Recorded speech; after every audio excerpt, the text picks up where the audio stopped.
In today's video, we're making meat pies. These meat pies look exactly like Jamaican beef patties, so if you're interested in that, then stay tuned to see how we make the dough and the meat filling and put it all together. All of the ingredients will be in the description box for the dough and for the meat filling. We're adding the turmeric into the recipe in order to give our dough that golden color. You will not see this color reflected immediately. As you work the dough, it will become more yellow in its appearance. So do not add any more turmeric than what the recipe calls for. Now, technically speaking, we're making a pie crust. That's what we're really making. And all we've done is we've taken it up a notch by adding the turmeric for that golden color. So if you want to skip this step and you want to just buy some pie crust, you can do that. Now, you may not get the same color because the pie dough in the grocery store is very pale, very thin, and it also, in my opinion, it's a little bit less quantity.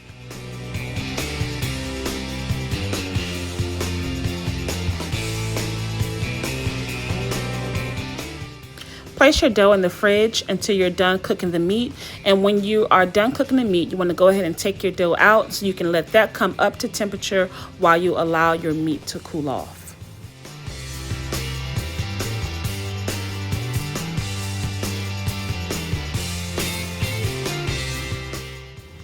If you want to graduate from using the same seasonings, then continue to follow me because I'll teach you the little bit that I do know about building different flavor profiles. I was much like a lot of other people, just using the same 4 seasonings: salt, pepper, garlic, and onion powder, okay? And while there's still nothing wrong with that, you want to learn as much as you can about different herbs and spices and the combinations that you can use in order to get the most flavor into your dishes, okay? So all you see me doing here is just doubling down on the flavor. So I began by grating that onion, and I also took the juice that was created from grating that onion and put it into my pulverizer, and I'm just pretty much making my own version of a paste from all of these ingredients that I've added, okay? Now, although I make a lot of my own seasoning, I'm still all for buying seasoning in the store. You've seen in my videos where I still use store-bought seasoning. So I'm not looking down on anyone. I'm just trying to encourage you to learn how to build your own flavor profiles by working with fresh ingredients.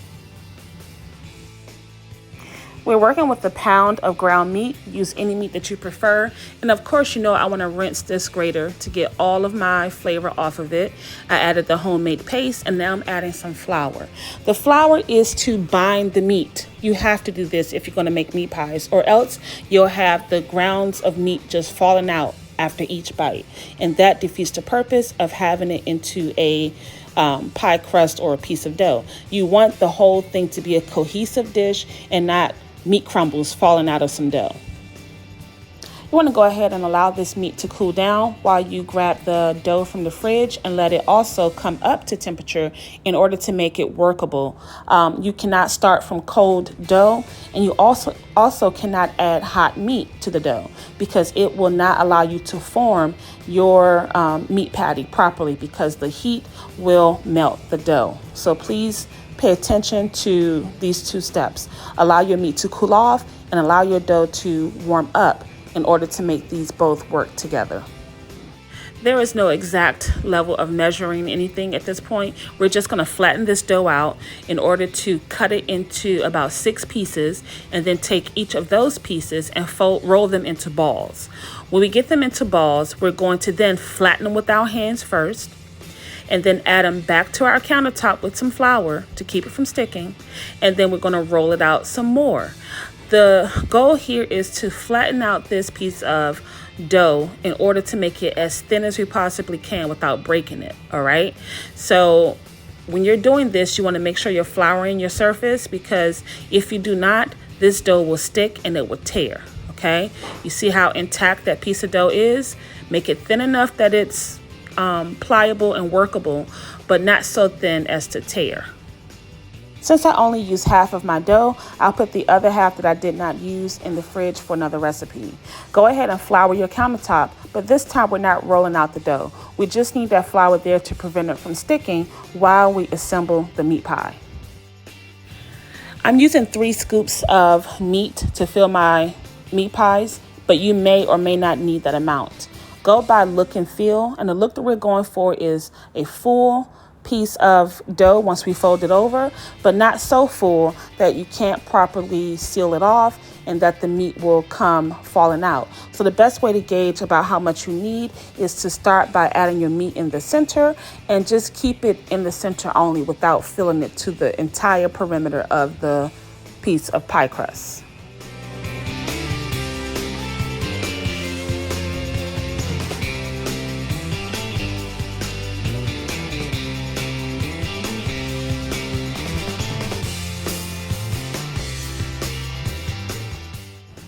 I don't have a way to describe the technique that I'm using. All I'm doing here though is reinforcing those ends in order to prevent the meat from exploding out of the dough during the baking process. You can pinch it closed. I'm gonna show you how I use a fork as well with the next one that I assemble.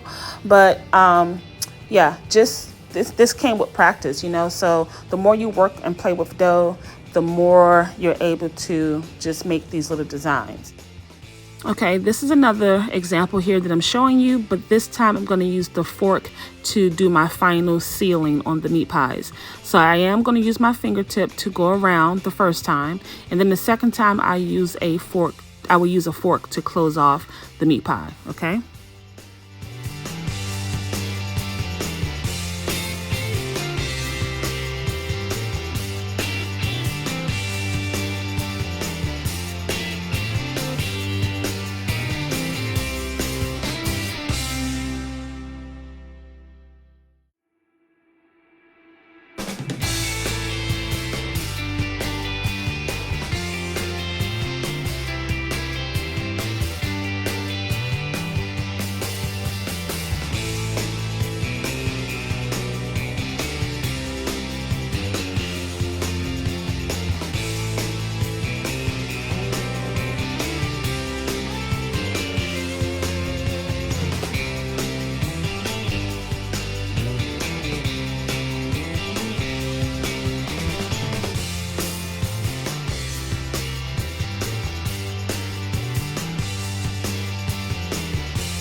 Making an egg wash is completely optional.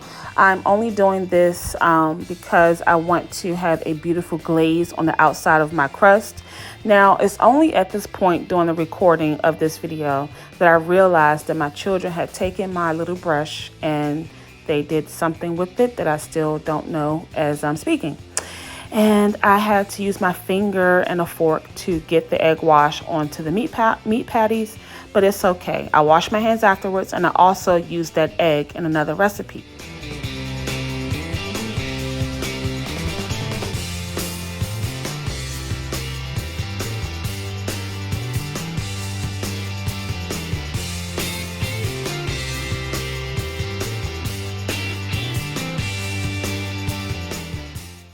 So I had a little bit of the meat left over along with some of the egg, and I just pulled these vegetables out of my fridge.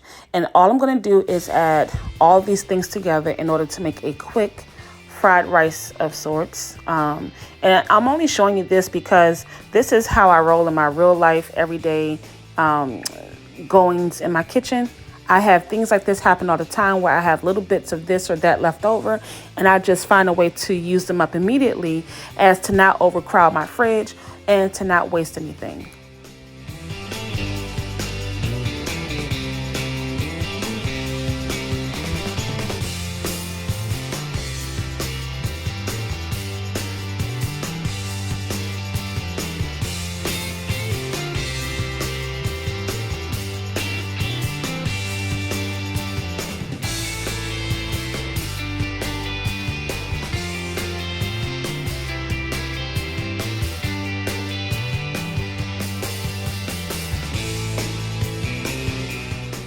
Now here's a moment of truth as to whether or not that flour trick that we did was worth it, okay? Let's see if any of our meat falls out of the dough.